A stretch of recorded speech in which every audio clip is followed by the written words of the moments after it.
Abogado, sociólogo, profesor, político uruguayo, líder del Partido Independiente, está con nosotros Pablo Mieres. ¿Qué tal, Pablo? ¿Qué tal, Jorge? Un gusto. ¿Cómo has pasado? ¿Bien? Bien, muy bien. ¿Cómo vienen estas elecciones internas? Bueno, a ver, nosotros tenemos una situación diferente a la de los otros partidos. Claro, claro. No hay competencia interna. Eso no incentiva el voto, ¿eh? Claro, eso lleva a que haya menos motivación para votar.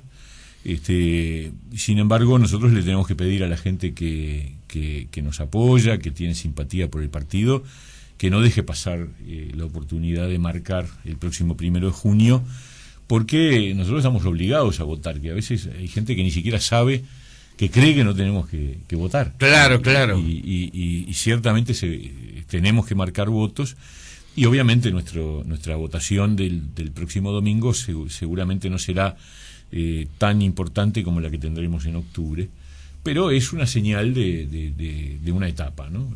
Así que el pedido a todos los ciudadanos que se sienten parte del Partido Independiente o que tienen simpatía o que están pensando en votar en octubre, que lo hagan ahora también, porque eso va a ser una señal fuerte de un partido que va creciendo, un partido que se va consolidando y que en octubre yo creo va a tener un momento particularmente importante en su historia, porque vamos a crecer, vamos a tener una bancada parlamentaria más fuerte, más numerosa, y además no va a haber mayorías. Uh-huh. Y por lo tanto, nuestro respaldo puede transformarse en un componente decisivo en los próximos tiempos, ¿no? Claro.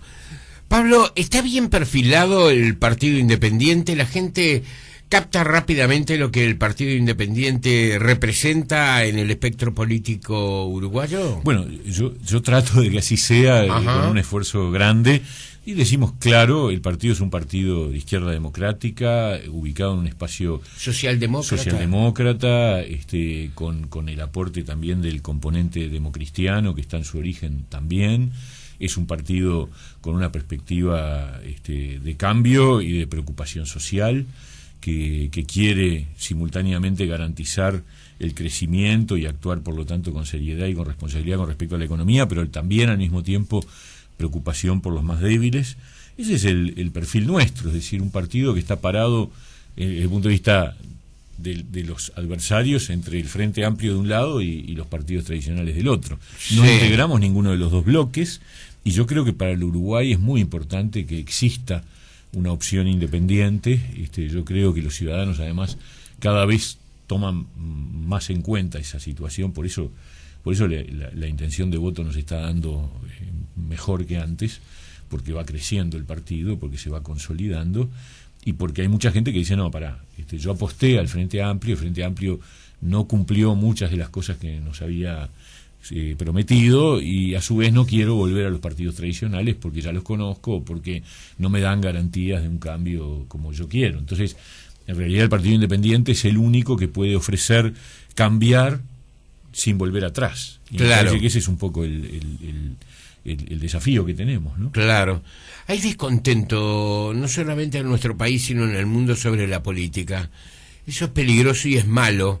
Y si veo uno de los resultados de Francia ayer, da terror, ¿eh? Terror, totalmente. Totalmente. Es un...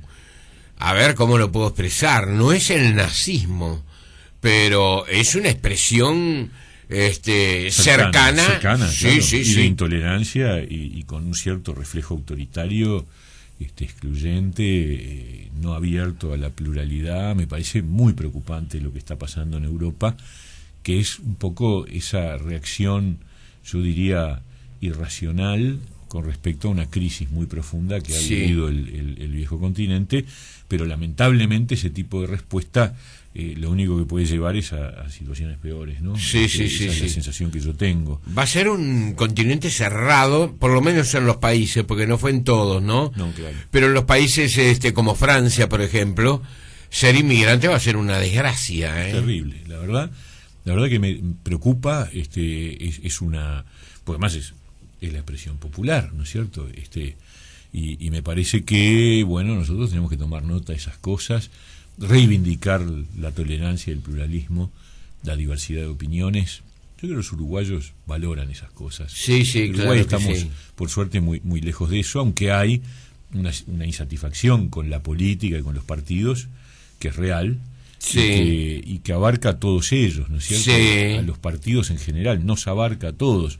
Entonces el gran desafío es cómo construir un gobierno futuro en donde haya respuesta concreta a los principales problemas que el país tiene. Sí. Y la sensación que yo tengo es que tuvimos una década fantástica en términos de crecimiento económico, pero que ese crecimiento económico no se ha traducido en la consolidación de un cambio en materia de desarrollo, digamos, claro, en el sentido más amplio del término. Ahora te explico por qué estaba mencionando el caso europeo, pero me gusta volver aquí al panorama local a partir de lo que tú decís. Pablo, tú decís una década que fue muy fructífera para el Uruguay, para el ingreso de dinero, un mercado que se abrió exponencialmente en el mundo. No hay país que no tuvo desarrollo, es decir, que uno tiene derecho a pensar, bueno, no todos los ministros de Economía eran genios, todos, hasta Haití creció. Es decir, países que realmente estaban pasando por circunstancias muy especiales, porque una cosa es, bueno, nosotros crecemos mejor que ninguno. Bueno, el Uruguay tuvo niveles de crecimiento más importantes que en otros países, ¿verdad? Es verdad. Pero independientemente de eso, uno ha notado que la gente ha tenido también un cambio, si se quiere, hasta en lo que hace al consumo, que empieza a bajar ahora, pero digamos en estos... ¿Qué es lo que se le critica entonces? ¿Por qué de alguna forma estos años fueron desaprovechados? ¿Cuál es la plataforma de ese pensamiento? Nosotros tratamos de resumirlo en el título del programa del Partido Independiente, que es transformar el crecimiento en desarrollo humano. Para nosotros la clave es esa, es decir, acá hubo crecimiento económico, hubo más ingresos, hubo más consumo, lo que tú decías, se redujo la pobreza, se redujo la desocupación, pero cuando uno mira desde el punto de vista de lo que suponen las bases de una sociedad desarrollada, nos encontramos con que la educación no ha hecho otra cosa que empeorar, ha ido deteriorándose a lo largo de los años de manera sorprendente, porque además se ha invertido más plata, pero no ha habido un proyecto de cambio, al revés, sí, estamos cada vez más atrás. La salud, luego de la reforma, gastamos más y la atención se ha deteriorado. Una persona cualquiera que vaya a una mutualista para un especialista le dan para dentro de 2 o 3 meses. Antes no era así, o sea que la reforma, más allá de sus objetivos, tuvo problemas de ejecución muy, muy serios. El desarrollo de la infraestructura, que es lo que permite pensar en continuar la expansión y el crecimiento, ha quedado totalmente para atrás. Yo creo que si uno saca una foto hoy de la red vial uruguaya y hace 10 años pudiera sacar una foto aérea, se encontraría con que prácticamente no ha habido ninguna mejora, nada más que hoy transitan por la misma estructura vial 10, 20 veces más camiones que lo que transitaban hace años, y ese es un gran problema, porque tenemos un cuello de botella que nos va a plantear límites para continuar el crecimiento económico, y también está pendiente la reforma del Estado, y ni hablar de la seguridad. Entonces, educación, salud, infraestructura, reforma del Estado, seguridad, 5 temas que hacen a la vida diaria de la gente, que hacen a lo que, sin hablar del empuje inflacionario y de algunas señales medio preocupantes de la economía, frente a las cuales el gobierno no ha tenido una capacidad de respuesta más que una capacidad para tirar la pelota para adelante.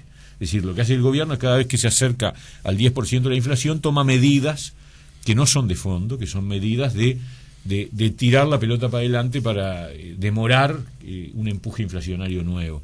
Pero en definitiva no encara lo que yo creo que es el fondo del tema, que es el gasto público, que tiene que haber una mucha mayor prolijidad en el manejo de los recursos públicos. Y bueno, esto está atado también con la reforma del Estado. Entonces, tengo 5 o 6 asuntos donde la gente dice, pará, está bárbaro, todo fenómeno, pero esto, y si a eso le agregamos una forma de ejercer la política que, a diferencia de lo que se había prometido, sigue siendo más o menos igual a la que tenían blancos y colorados, con jerarcas que usan las empresas públicas para construir campañas electorales personales, con acusaciones hasta de compra de diputados, como ha ocurrido hace pocos días, o elecciones internas que se anulan por compra de votos, multiplicación de cargos de confianza. La Cancillería hoy tiene 21 cargos de embajadores por decisión política.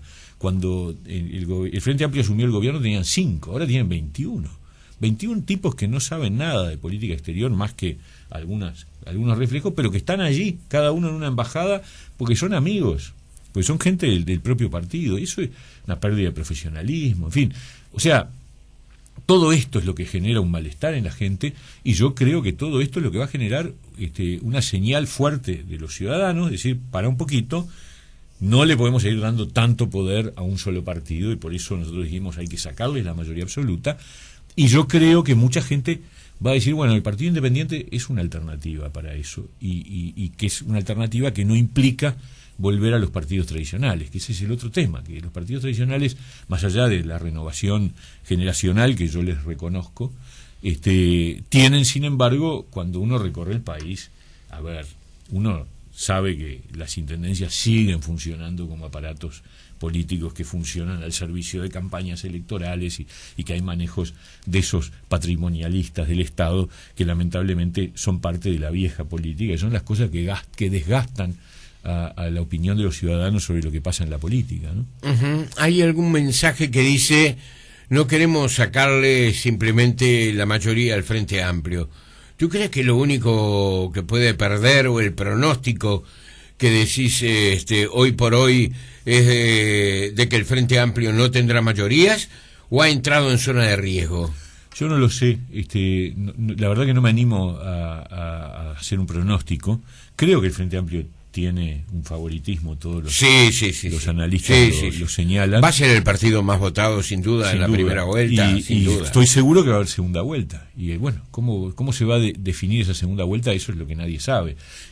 Uno cree que si el Frente Amplio está muy cerca de la mayoría absoluta en primera vuelta, es probable que logre ganar, pero bueno, además ni siquiera están definidos, salvo en mi caso porque no hay competencia, pero los demás se van a definir recién el domingo que viene, y a partir de allí tendremos un nuevo escenario. Como han dicho muchos analistas, empieza otra carrera después del 1 de junio, que además tiene un interregno que es el Mundial, sí. y después entramos en la campaña nacional, y ahí en la cancha se ven los pingos, porque además en esta instancia de junio, por ejemplo, nosotros que no tenemos competencia y que por lo tanto votar al Partido Independiente en una votación voluntaria es más difícil, nosotros vamos a tener una votación seguramente mucho más baja de la que vamos a tener en octubre, pero los otros partidos también tienen situaciones distintas. Yo diría el más competitivo, y por lo tanto el que va a arrastrar más votos, es el Partido Nacional, porque tiene, por un lado, una competencia por la presidencia muy cerrada,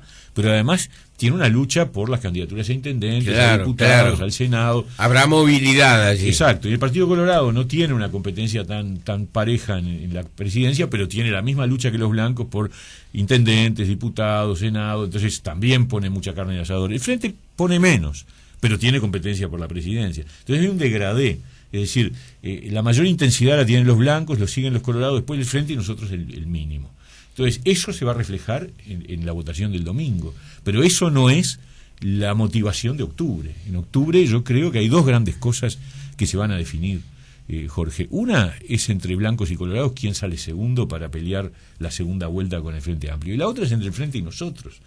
El Frente por mantener su mayoría absoluta, y nosotros por crecer a nivel parlamentario. Y esos son los dos grandes asuntos que van a estar en disputa, en competencia para octubre. Y ahí nosotros no tenemos mucha fe de que va a haber gente, mucha, que va a decir, no, vamos a parar la mano con tanto poder. 10 años de mayoría absoluta, no hay en la historia del país un antecedente de ese tipo. Ni siquiera en la época de Luis Valle, con toda la hegemonía que Luis Valle construyó en los años 40 y 50, tuvo 8 años de mayoría absoluta el Partido Colorado, que tampoco era regimentado como es hoy el Frente, porque el Partido Colorado tenía la 15 y la 14 y votaba separado. Sí. Y después hubo 4 años blancos en el 58, y después los presidentes siempre gobernaron sin mayoría absoluta, y buscaron acuerdos, y generaron entendimientos, y generaron gobernabilidad de todas maneras. Y eso es lo que yo creo que hay que recuperar, porque el Parlamento ha perdido capacidad de control sobre el Poder Ejecutivo. El Parlamento no ha votado una sola comisión investigadora en 10 años. ¿Por qué? Y porque el Frente Amplio ha trancado todo. Ni siquiera Pluna, cuando se planteó la posibilidad de crear una comisión investigadora por Pluna, que era obvio, terminó con el procesamiento de un ministro de Economía y de un presidente del Banco República, una cosa realmente impactante. Y el Parlamento no dijo nada, se cayó la boca, lo único que hacía era llamar cada tanto a sala a los ministros para que el Parlamento dijera se declaran satisfactorias sus explicaciones. Esa claudicación de un Parlamento en manos de una mayoría absoluta regimentada tiene que terminar, porque el equilibrio democrático implica que el Parlamento controle al Poder Ejecutivo, que el Parlamento tenga capacidad de exigirle al gobierno ciertos resultados y de responsabilizarlo cuando ocurren resultados negativos. Y eso se ha perdido por la mayoría absoluta. Entonces nosotros por eso ponemos tanto énfasis, porque eso tiene que ver con la calidad institucional, tiene que ver con el cambio político y tiene que ver con que el próximo gobierno no tenga tanta soberbia, tanta omnipotencia. Uno escucha, Vázquez dice, los únicos que tenemos programas somos nosotros y todo lo demás es la derecha, todas cosas que no son ciertas. Astori dice, los únicos que tenemos equipo económico somos nosotros, nadie habla de economía. No es cierto. Hay una soberbia, un sentimiento de superioridad, que está apoyado en que la gente les dio un respaldo muy importante, pero para un poquito.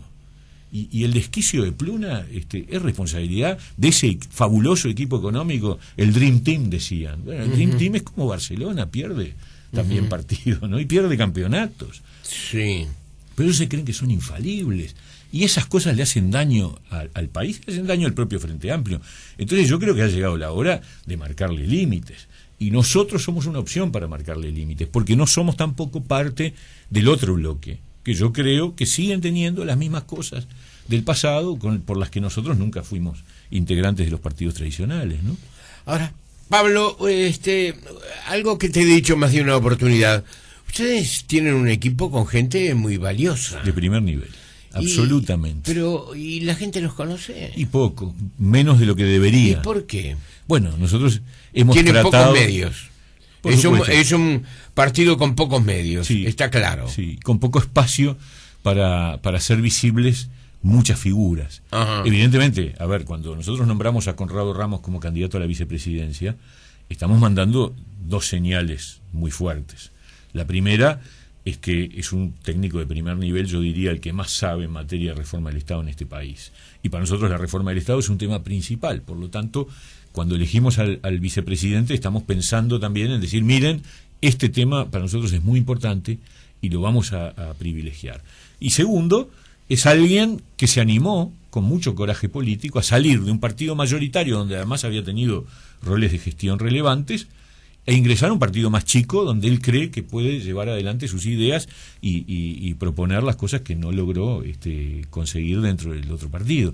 Yo creo que esas son señales importantes. Vamos a mantener, por supuesto, de los primeros niveles de representación al doctor Gebergato, que es un referente realmente muy importante del pensamiento socialdemócrata, del aporte a la discusión ideológica. Yo siempre me acuerdo de aquel debate histórico de Gebergato con Esteban Valenti en la época anterior, en los años 80, antes de la ruptura del frente, bueno, entre la izquierda tradicional y la izquierda renovada, Geber representando esa expresión de izquierda nueva, distinta, abierta, plural, democrática, y que es lo que seguimos siendo nosotros, ¿no es cierto?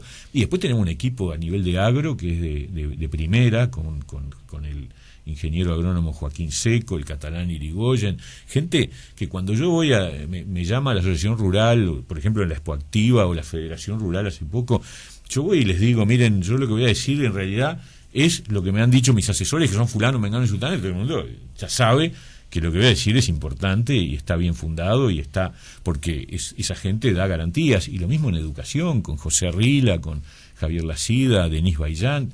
O sea, el partido tiene equipos en todos los campos, al punto de que si nos tocara gobernar, es decir, si la gente nos diera la posibilidad de gobernar, estamos prontos. Es decir, hay masa crítica, hay recursos humanos, pues podríamos seguir en materia de ordenamiento territorial. Tenemos una figura como el arquitecto Federico Berbejillo, o en descentralización Javier Marsilia o José Arocena. Yo creo que hay equipo en todas las áreas en donde el partido tendría, en materia de políticas sociales, qué decir, Alejandro Bonazo, Cecilia Zaffaroni, bueno, tenemos a un director en el INAU, Dardo Rodríguez, Juan Carlos Rodríguez está trabajando en políticas sociales hace muchos años.